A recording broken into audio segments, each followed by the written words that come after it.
Okay, so yeah, it is currently 7:50 a.m. and these berries are so saturated with water. Um, wow.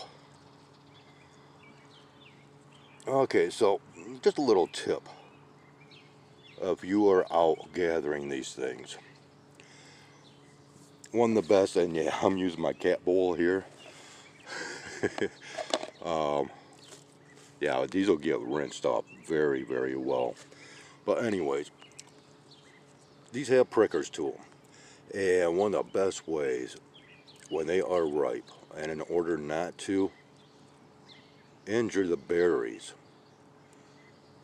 you just simply cradle, here, you cradle these in your hand and just roll the berries up because they are so soft with all that added moisture, so plump, that they are very, very tender and can be destroyed very easily.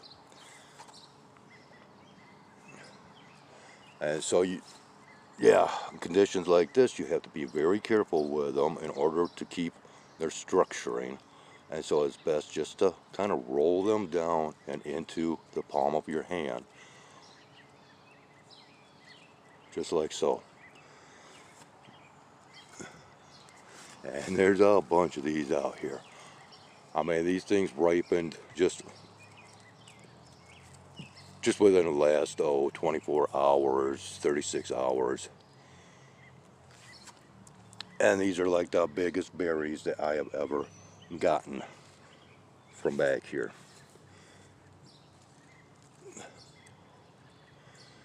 Now, many times I will freeze these after I wash them down. I will pat them dry with paper towels, paper napkins, what have you. And then once they have been dried off, I will put them in like a Tupperware bowl with any extra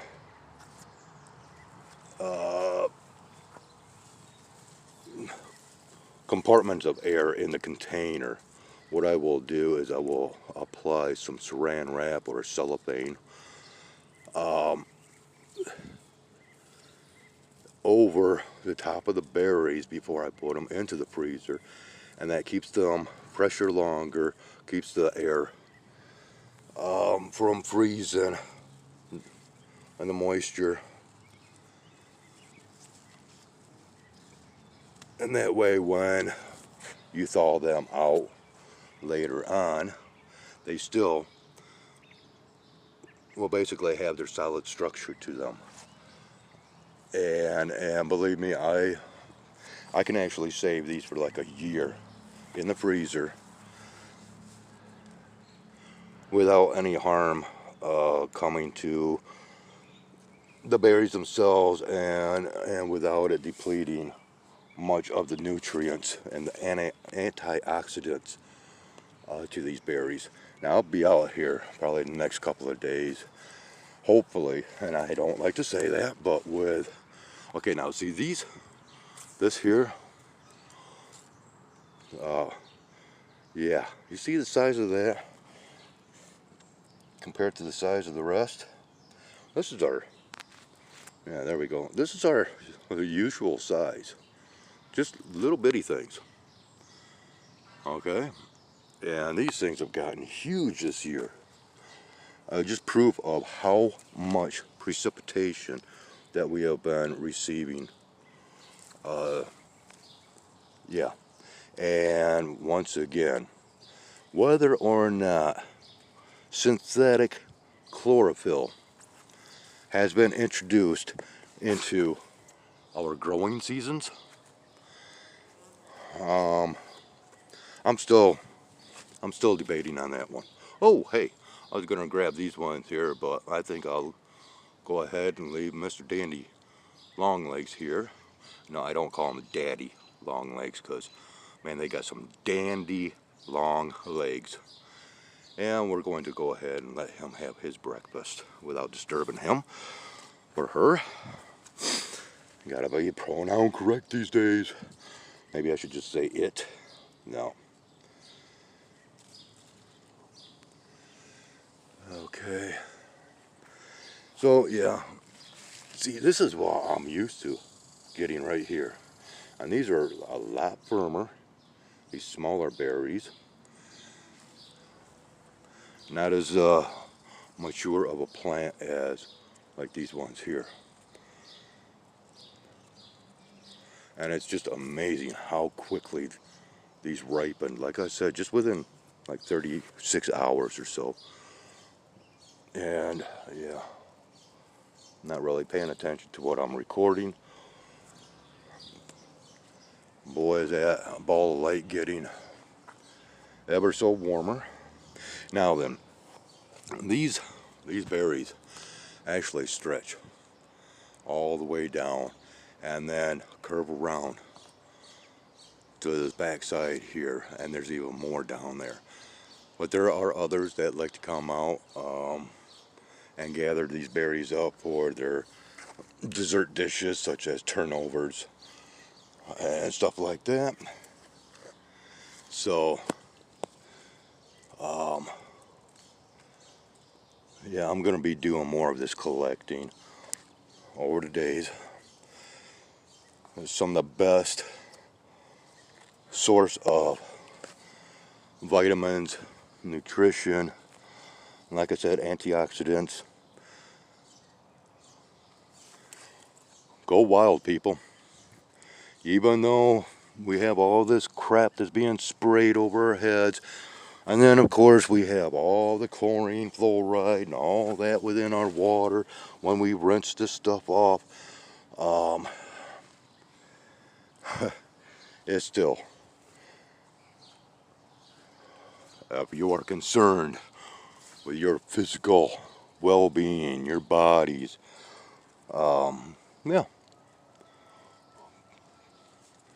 go so-called natural. Whoop. Go fresh. Go with the wild stuff.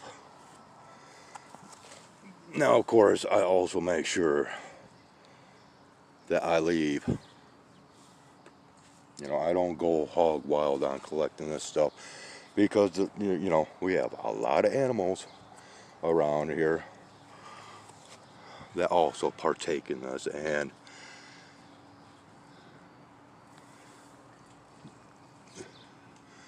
so you always have to be mindful of that when it comes to collecting wild edibles.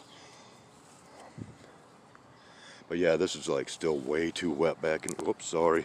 Huh, yeah, my fingers, I'm not paying attention. Still way too wet back in here for me to do some good collecting. And you know, I hope I don't curse myself with this, but oh man, there's a nice, see that?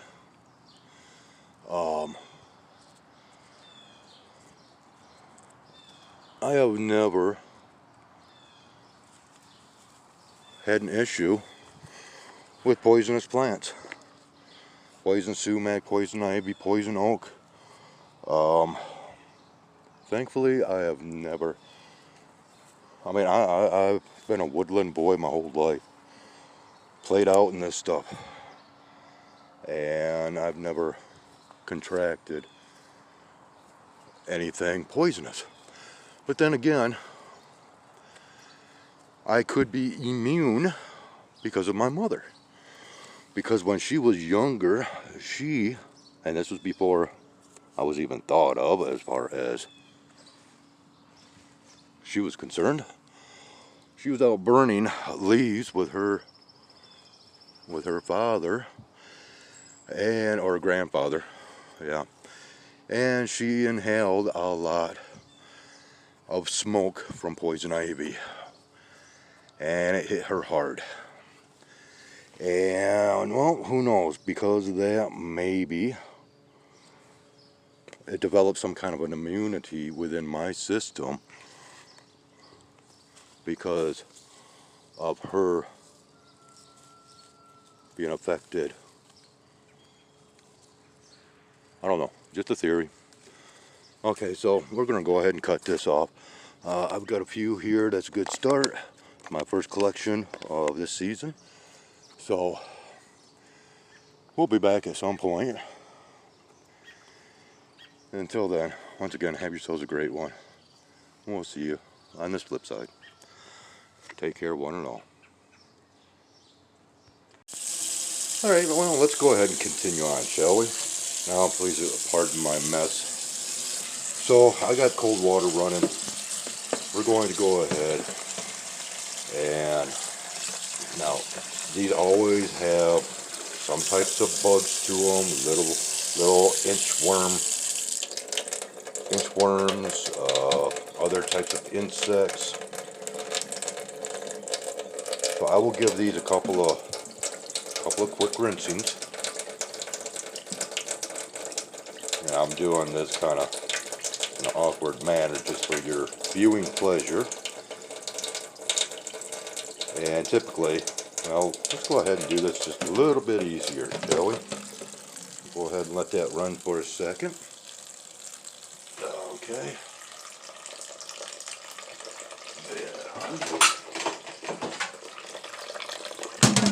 Yeah, the colander. Yeah. Okay, so we're going to go ahead and now set that aside.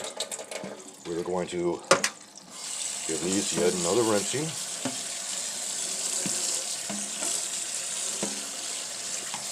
Try to get the last little boogers out of there, literally.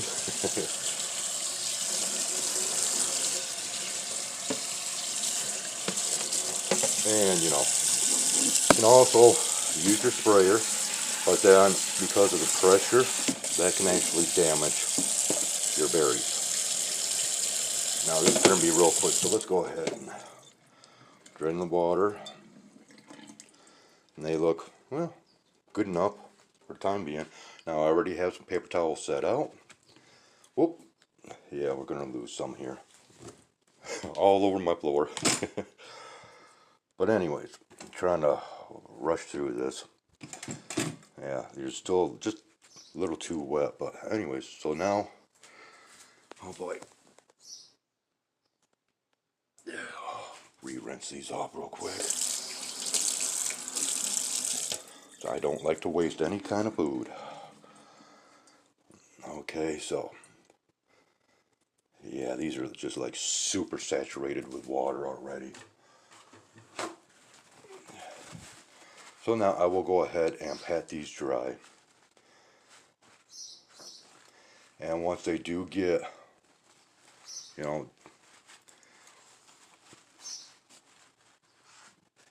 to a decent, so you can't do it too much because see all that right there, that is good nutrient loss. Okay, good vitamin loss. So you have to be very gentle because they bleed out all that good stuff. So once these do dry, then I will take a container such as this with a lid and I'm going to, fill this up to the best of my capability. And if there is any room left within this container, that's when I use plastic wrap. And I put over the tops of these before I put on the cover. And sometimes I might even put some paper towel just as added covering so it keeps the frost from the freezer getting too much on these. That's another reason why I try to dry these out the best that I can. And well, because this was done so quickly, a lot of bleed out, but then these are very tender berries because of the oversaturation of moisture. So anyways, there you have that. And this is going to be one long video, but I'm going to put all these morning clips together and we'll go from there. So remember, once again, that Christian challenge.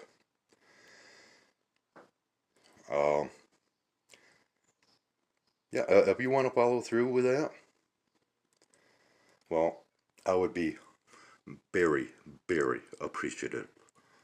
So on that note, have yourselves a great one. Have yourselves a wonderful start to the week. And we'll see you once again on this flip side.